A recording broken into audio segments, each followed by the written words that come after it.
History often celebrates kings and conquerors, but have you ever heard of the man so rich he could crash an entire country's economy just by being generous? This isn't a myth. This is the story of Mansa Musa, the ruler of the ancient Mali Empire, and quite possibly the richest person who ever lived. Our story begins in the heart of West Africa, in a land overflowing with gold, salt, and timeless wisdom. Long before European empires dominated the globe, Africa had its own magnificent kingdoms. Among the greatest was the Mali Empire, vast, prosperous, and alive with culture.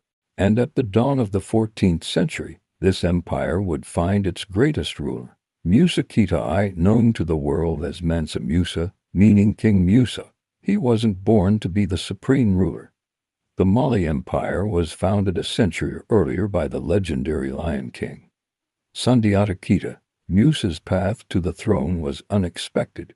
The reigning emperor, Abubakar II, became obsessed with a mysterious quest to explore the vast Atlantic Ocean. He appointed Musa as his deputy and sailed off into the horizon, never to be seen again. And so, in 1312, Musa ascended the throne, inheriting a massive empire that covered much of modern-day Mali, Senegal, Gambia, and Guinea. Mansa Musa was a visionary. He controlled an empire rich from its seemingly endless gold mines and its command of the trans-Saharan trade routes. Gold, salt, and ivory flowed through Mali's cities like rivers of fortune. But for Musa, wealth wasn't the goal, it was a tool to elevate his people, expand knowledge, and honor his faith. Under his rule, cities like Timbuktu and Ga became bustling hubs of trade and scholarship, attracting merchants from across the known world. His empire was a symbol of prosperity and stability.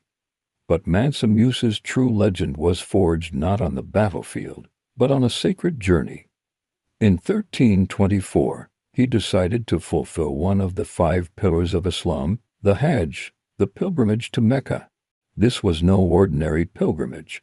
It was a spectacular procession that would make his name echo through history. His caravan was like a moving city.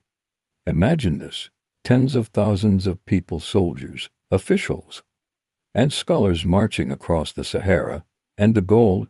Chroniclers say he traveled with 80 camels, each one laden with 300 pounds of pure gold dust.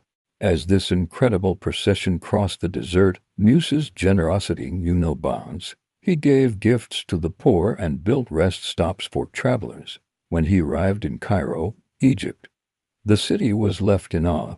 The Sultan welcomed him. But what happened next is what made him a legend. Mansa Musa distributed so much gold to the people of Cairo, from beggars to nobles, that the local value of gold completely collapsed. The city's economy was thrown into chaos, with inflation lasting for over a decade. He had literally given away so much money that it broke their economy. News of this African king and his unimaginable wealth spread like wildfire across Europe and the Middle East. On European maps from that era, you can see him depicted as a majestic figure, holding a golden scepter and a nugget of gold. He was labeled Mansa Musa, Lord of the Mali Empire, the richest and most noble king in all the land. But his journey was about more than just showing off his wealth.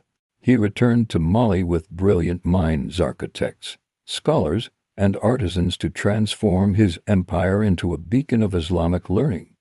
He commissioned the construction of magnificent mosques and libraries, including the famous Djingueber Mosque in Timbuktu, a masterpiece of architecture that still stands today.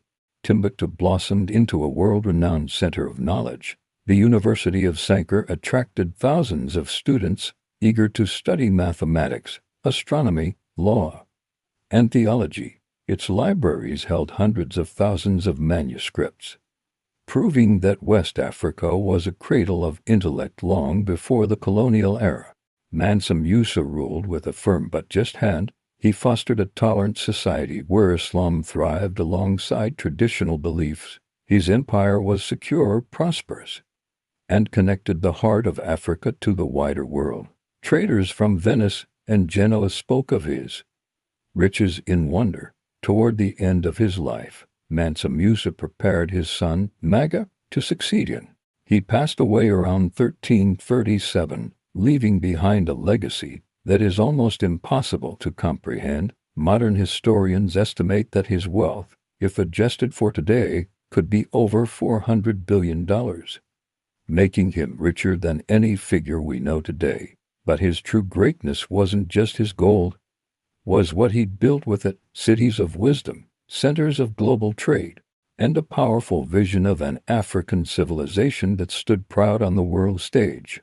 After his death, the Mali Empire slowly declined, but the memory of its golden age endured.